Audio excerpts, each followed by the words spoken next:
వేదిక పైనున్న పెద్దలందరికీ పేరు పేరున నా హృదయపూర్వక నమస్కారాలు. కొంతమంది గురించి ప్రత్యేకంగా నేను మాట్లాడాల్సిన అవసరం ఉంది. మొదటి వ్యక్తి మన పవర్ మంత్రి గొట్టిపాటి రవి గారు,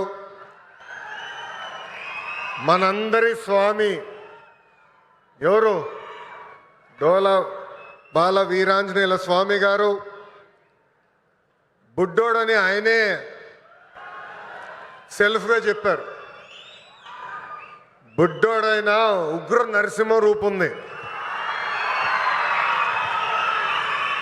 నేనేమైనా హామీ మర్చిపోతే నన్ను వదిలిపెట్టుకున్న వెంటాడిన ఉగ్ర నరసింహారెడ్డి గారు, గౌరవ కలెక్టర్ గారు తమిన అన్సారియా గారు, గౌరవ చీఫ్ సెక్రటరీ విజయానంద్ గారు, నాకు కుటుంబ సమానమైన పిఎంఎస్ ప్రసాద్, అందరికీ నా హృదయపూర్వక నమస్కారాలు. ఉమ్మడి ప్రకాశం జిల్లా అంటే నాకు మొదటి గుర్తు వచ్చేది పౌరుషం, ప్రేమ. ఇక్కడ ప్రజలకి పౌరుషం ఎక్కువ, ప్రేమ కూడా ఎక్కువ. ప్రకాశం జిల్లాకు టీడీపీ అన్నా, చంద్రబాబు నాయుడు గారన్నా పెద్ద ఎత్తున ప్రేమ ఉంది. 2019లో ఎదురుగాలి ఉన్నా మీరు 4 శాసనసభ్యుల్ని తెలుగుదేశం పార్టీలో గెలిపించారు. 2024 ఎన్నికల్లో 10 సీట్లు తెలుగుదేశం పార్టీని గెలిపించారు. యువగలం పాదయాత్ర చేసినప్పుడు ఇక్కడ ప్రజల కష్టాలు నేరుగా నేను చూశాను. ప్రకాశం జిల్లాలో యువగలం ఒక ప్రభంజనంగా నడిచింది. వాస్తవంగా ఆంధ్ర రాష్ట్ర చరిత్రలో మార్పు మొదలైందంటే అది 2022లో ప్రకాశం జిల్లాలో జరిగిన తెలుగుదేశం పార్టీ మహానాడని సభాముగా తెలుపుతున్నా. నేను ఆ రోజే చెప్పా, మీరు నా పైన చూపించిన ప్రేమకు రెండింతలు తిరిగి నేను మీకోసం పని చేస్తానని. నేను ఆ రోజే చెప్పా, ప్రకాశం జిల్లా నా గుండెల్లో పెట్టుకుని అభివృద్ధి చేస్తానని. 2014లో రాష్ట్ర విభజన జరిగింది. కట్టుబట్టలతో మెడబట్టి మన అందరినీ బయటికి గెంటేశారు. ఆ కట్టుబట్టలతో మన ప్రయాణం ప్రారంభించాం. ఆనాడు అందరి ఆమోద్యంతో అమరావతియే మన రాజధానిగా ప్రకటించుకున్నాం. ఒకే రాజధాని, అభివృద్ధి వికేంద్రీకరణ నినాదంతో మన ప్రభుత్వం పనిచేసింది. అనంతపురానికి ఆటోమోటివ్ కంపెనీలు తీసుకొచ్చాం. చిత్తూరు, కడప జిల్లాకి ఎలక్ట్రానిక్స్ కంపెనీలు తీసుకొచ్చాం. కర్నూలు జిల్లాకి విద్యుత్, సోలార్ కంపెనీలని తీసుకొచ్చాం. ఇంకో పక్కన ప్రకాశం జిల్లాకి పెద్ద ఎత్తున ఆక్వా రంగాలను ప్రోత్సహించాం. ఇంకా ఉత్తరాంధ్రని, విశాఖపట్నాన్ని ఏకంగా ఐటీ ఫార్మా హబ్గా కూడా మనం తయారు చేసుకున్నాం. ఇంకా 2019 నుంచి 24 వరకు ఏం జరిగిందో నాకన్నా మీకే బాగా తెలుసు. ఆంధ్ర రాష్ట్రంలో ఒక విధ్వంస పాలన నడిచింది. కొత్త కంపెనీలు తీసుకురాకపోగా ఉన్న కంపెనీల్ని పక్క రాష్ట్రానికి తరిమేసే పరిస్థితి. ఒక లూలు, అమర్ రాజా, హెచ్ఎస్బిసి లాంటి సంస్థల దగ్గర నుంచి చివరి జాకీ కంపెనీ దగ్గర నుంచి కూడా వాటాలు ఇవ్వలేదని వాళ్ళని తరిమేసే పరిస్థితి మనందరం చూసాం. నేను ఆ రోజు ముఖ్యమంత్రిగా ఉన్న పులివెందల ఎమ్మెల్యేకి ఛాలెంజ్ చేశా,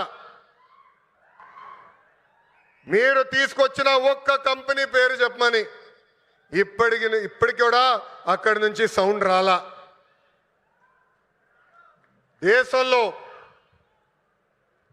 దేశంలో ఎప్పుడు జరిగిన విధంగా నేను పాదయాత్ర చేశా. ఒక మాటలో చెప్పాలంటే యువగలం పాదయాత్ర నాలో మార్పు తీసుకొచ్చింది. గంగాధర్ నెల్లూరు నియోజకవర్గం చిత్తూరు జిల్లాలో ఉంటుంది.